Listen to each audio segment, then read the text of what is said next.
നമസ്കാരം. കർണാടകയിലെ ഹൂബ്ലിയിൽ നിന്നും കേരളത്തിലേക്ക് കടത്താൻ ശ്രമിച്ച 7525 ലിറ്റർ സ്പിരിറ്റ് ഹൊസൂരിൽ പിടികൂടി.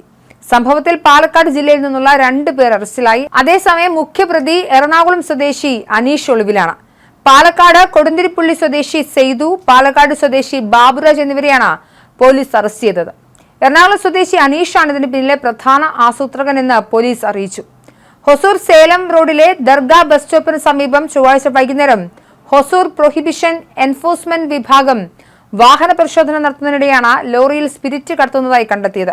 ഇൻസ്പെക്ടർ പി കാമരാജിന്റെ നേതൃത്വത്തിലുള്ള സംഘം നടത്തിയ പരിശോധനയിൽ 35 ലിറ്ററിനുള്ള 215 ക്യാനുകളിൽ മദ്യചാരായം കണ്ടെത്തുകയായിരുന്നു. പിടിയിലായ പ്രതികൾ ഇത് പാലക്കാട്ടേക്ക് കടത്താനായിരുന്നു ശ്രമമെന്ന മൊഴി നൽകിയതായി പോലീസ് വ്യക്തമാക്കി.